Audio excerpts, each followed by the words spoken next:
Я родом из России, но, получается, когда мне было 8 лет, уехал оттуда вместе со своей семьей. Я живу в Харькове, но я гражданка России. Я приехала в Украину в конце 2007 года. А до этого я жила в Екатеринбурге. Я из Ханты-Мансийского автономного округа, это Западная Сибирь. Я из России, из города Москва. Необходимо уехать, иначе другой выбор был бы тюрьма.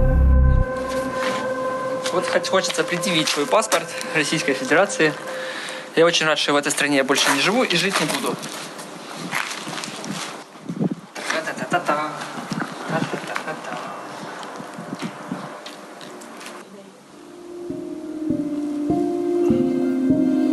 Загорится. Гори, гори, ясно. Российская Федерация.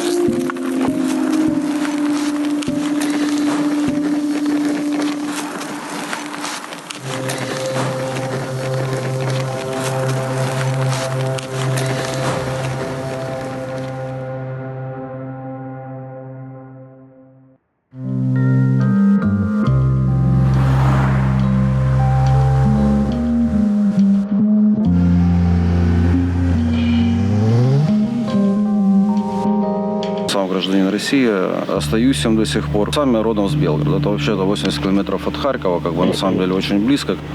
Приехал в Харьков в 2002 году, поступил в Харьковский национальный медицинский университет. Выбор на Харьков пал, так как у меня здесь жили родственники, бабушка, у которой можно было остановиться, как бы жить. Поэтому и Харьковский университет считался очень хорошим, поэтому как бы сюда я и приехал.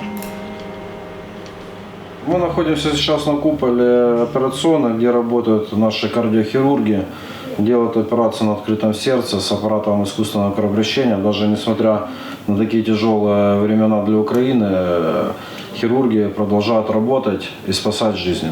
Слава Богу, это получается. Здесь лежит какая-то гуманитарка, то, что нам люди помогают, но это, поверьте, не все. Как бы. Ее нам везли очень много. И хороших людей, поверьте, тоже море просто. Поэтому это только часть малая, то, чем нам помогли. Здесь антисептики, перевязочный материал, какие-то дорогостоящие препараты. Все это используется для лечения больных.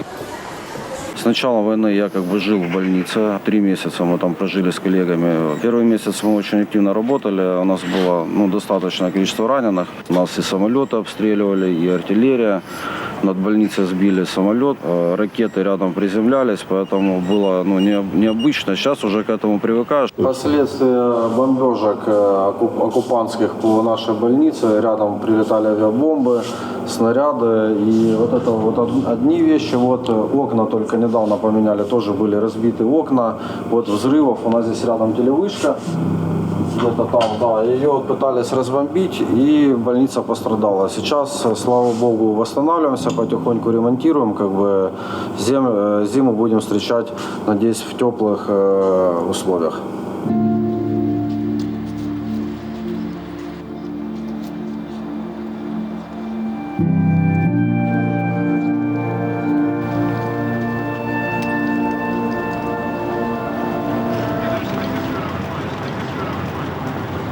Вот я расписался, видишь, под фашистской геральдикой. Моя мама думает, что я предатель страны, своего рода, потому что мой дед разведчик, герой войны, воевал.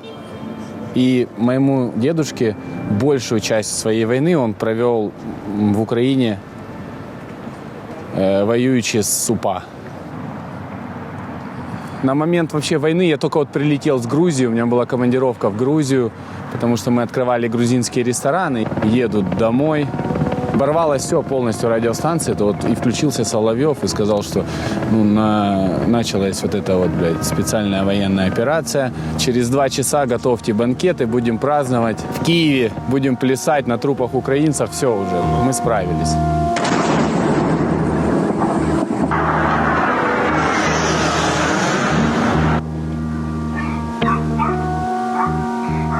Я аж такой, знаешь, остановился просто. Такой думаю, ничего себе.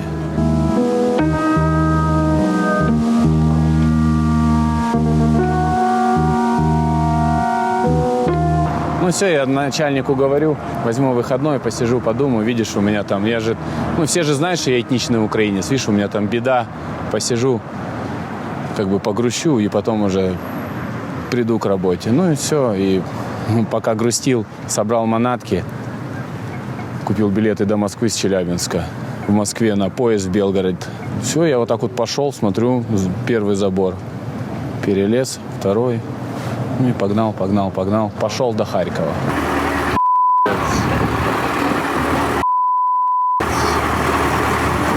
И там станция метро Наукова. И там вот сидели люди, знаешь, и из поездов были сделаны, как дома, там люди жили, вся вот эта движуха происходит. И там опорный пункт полиции, я к ним подошел, говорю, здравствуйте, я с Челябинска пришел сюда, воевать, помогать как-то. Они возле виска покрутили, говорят, ты что, дурак? Я говорю, нет. Приехали парни, они уже там быстренько меня желтым скотчем намотали. Но, слава богу, я через это все прошел. Потом сменились вместо полиции, допрос приехали военные. Слава богу, что военные намного быстрее разобрались со мной. А потом, когда его разрезают, представляешь, и тебе прям сразу дают сигарет, и тут уже и кофе, и говорят, добро пожаловать в Украину. Все, кто меня знает, это мой паспорт. И я больше всего в войне не нуждаюсь. Я уже стал местным парнем, бойцом спецподроздела «Кракен».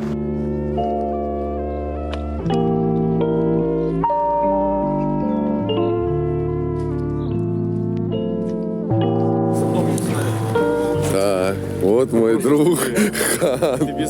Вот мой друг Хан. Вот мой друг Максима. Вот тоже пацаны, мои друзья. То есть мы, знаешь, как жили? Подвал, лес. В лесу происходило либо штурм, бой какой-то, либо тренировка. И так 4 месяца. Для каждого война – это свои моменты.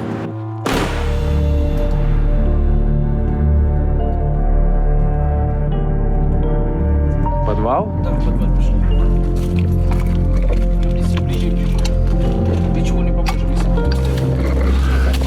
пошли. Подвал. Мина падает в моменте. И это твой момент или не твой момент? Расстреляли на машинку, представляешь? Все, бой закончился.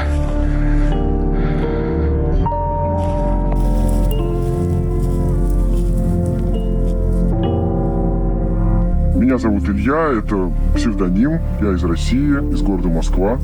Живу в Украине 3 с небольшим года. Сейчас участвую в территориальной обороне Киевской области, потому что считаю важным внести личный вклад в борьбу с путинской агрессией. Я участник анархистского движения, анархист по своим убеждениям. Нас репрессировали уже давно, необходимо уехать. Иначе другой выбор был бы тюрьма. Я уверен, что все эти так называемые опросы общественного мнения, которые в России проходят, и которые показывают там 80% поддержки, условно говоря, они все, в общем-то, построены по ложным методологиям, специально, чтобы показать эту картинку. На самом деле процент активно поддерживающих, сознательно поддерживающих, он гораздо меньше. И в самой России, несмотря на угрозу пыток, репрессий, огромных сроков, до 20 лет тюрьмы или до пожизненного заключения, все равно находятся люди, которые в той или иной форме сопротивляются этой агрессии, в том числе и очень активно и радикально. Но принцип коллективной ответственности, он совершенно несправедлив. Это на самом деле принцип, которым отчасти Путин руководствуется, обвиняя всех украинцев, в нацизме. И поэтому не нужно этой коллективной ответственностью руководствоваться. Есть разные люди. Нет такого, что вся нация как целость, это какое-то сборище, как говорят, орков, или злых людей, которые поддерживают Путина и поддерживают эту агрессию. Это не так, и это нужно в этом себе отдавать отчет каждому.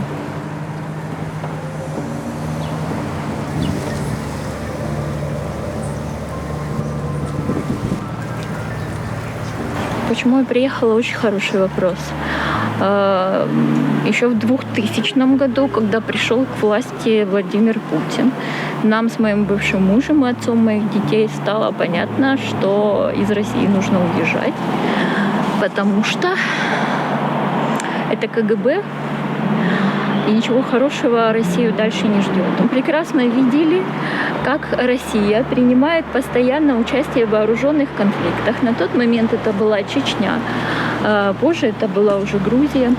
Мы на тот уже были в Украине. Было такое ощущение, что когда мои мальчики вырастут, они пойдут на войну, что-нибудь опять случится, и они вынуждены будут участвовать в вооруженном конфликте. Так оно и вышло, но мы уже с другой стороны, и это совсем другое дело. Один из моих сыновей сейчас воюет за Украину, другие волонтеры помогают. Я родом из России. Получается, когда мне было 8 лет, уехал оттуда вместе со своей семьей. Я не знаю точно, не помню, почему мы уезжали, не очень помню те времена. Собственно, я всю свою сознательную жизнь провел в Украине, в Харькове, здесь. И считаю себя украинцем. Я делал очень много всего. Я грузил, разгружал, развозил, собирал стеллажи на складе, помогал ребятам, разгружал их психологически. Вот. Сейчас я занимаюсь развозкой лекарств по городу, в основном. Иногда иду и организовываю курсы тактической медицины для, собственно, волонтеров.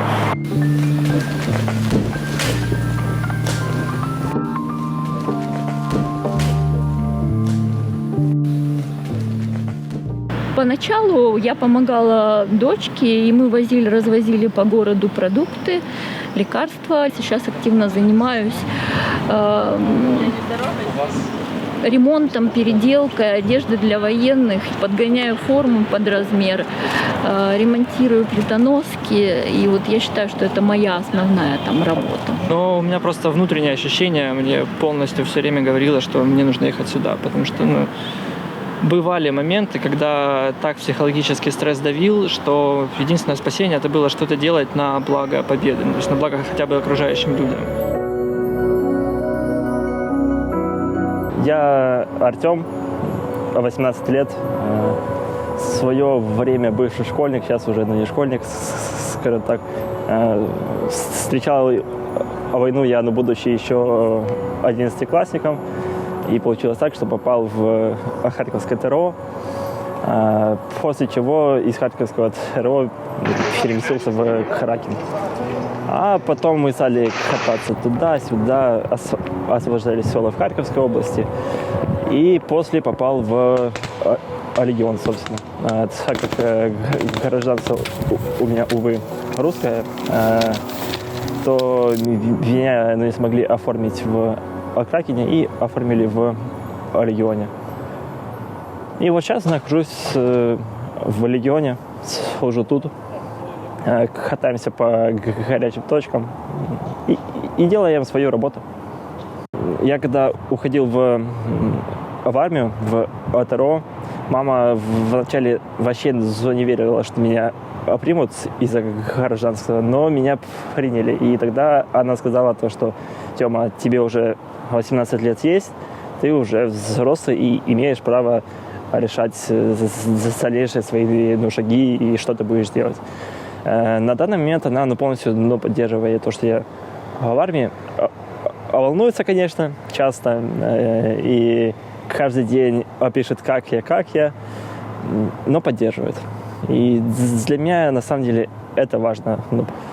И жизнь полностью поменялась. И я сейчас даже не представляю другую жизнь. И мне армейская жизнь нравится. Я понял, что это мое призвание, то, что мне нравится, работа, которой я занимаюсь, и которая помогает мне понимать то, что я в мире нужен вообще. Сейчас мы находимся у дверей одной из наших операционной, в которой наш коллектив оказывал медицинскую помощь с первых дней войны. Сейчас ребята тоже, если вы видите, моются на операцию по спасению конечности человека, тоже какая-то там проблема. В общем, работу делают. Сейчас, конечно, по сравнению с тем, что было, мы вернулись к относительно, скажем так, обычной работе нашей. Планово больные поступают с патологиями, которыми мы занимались до войны. Также пациенты поступают по скорой помощи с экстренными какими-то проблемами, которыми мы также занимались до войны.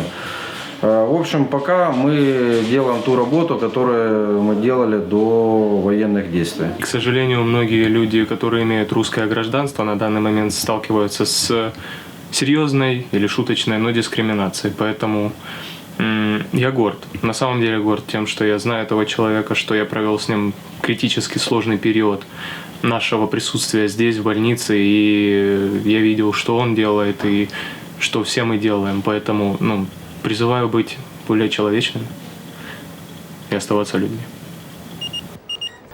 Отец живет в Белгороде, брат в Москве родной мой, мама в Севастополе. Отец мой, например, он переживает сильно за вот это все, что произошло. Мама, к сожалению, там с бабушкой, с братом отношения в этом плане чуть тяжелее. Они гнут линию партии, как говорится. И с первых дней войны их больше интересовало мне доказать, что мы себя обстреливаем, что Украина фашистское государство. У меня в России мама осталась. И мы с ней практически сейчас не поддерживаем отношений, потому что она приверженка Путина. Она нам не верит. Во все, что мы ей рассказываем, она не верит. Она очень любит своего президента. И она считает, что все, что он делает, значит, так и надо. Бедные люди, скажу. И чем они дольше и глубже будут в эту ложь вникать, тем потом тяжелее будет горечь правды, потому что рано или поздно это случится. Рано или поздно случится, и будет больно падать.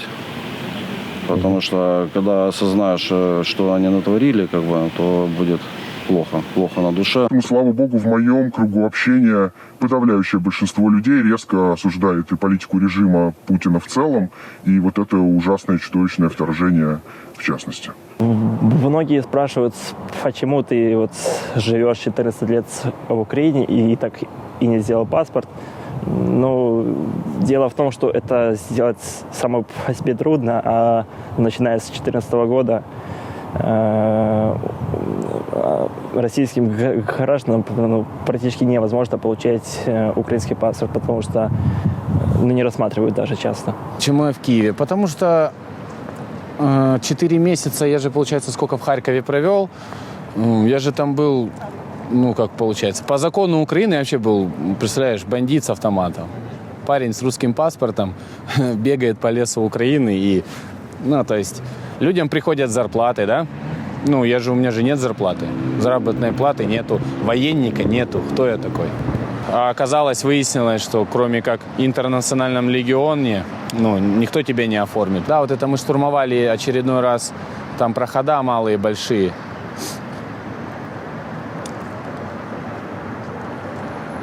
И завязался бой, я и мой побратым. Меня в спину, а ему ноги прострелило. И только благодаря тому, что сзади побратым кричит «Хант, Хант», мне кажется, я ранен. Я так на него смотрю, а там я ему говорю: брат, ты не кажется, ты ранен. А у него с 2 ног просто такие, знаешь, ручьи текут. Я говорю: давай турникеться и будем эвакуироваться.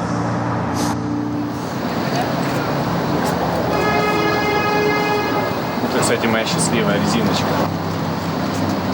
Такой парень был, воин, тур, в принципе, который меня научил именно все, чему я сейчас умею. Он погиб. И вот он мне ее подарил, и я не знаю, я теперь с собой ношу это, знаешь. Не знаю, моя такая счастливая, штука. Я хочу украинский паспорт. И вот с этим паспортом гражданина Украины я хочу идти по центральной улице Джохара, пить кофе и радоваться жизни. Если бы тогда мы не переехали, то со 100% вероятностью я бы сейчас находился не на этой линии баррикад, а на той. И не факт, что живой.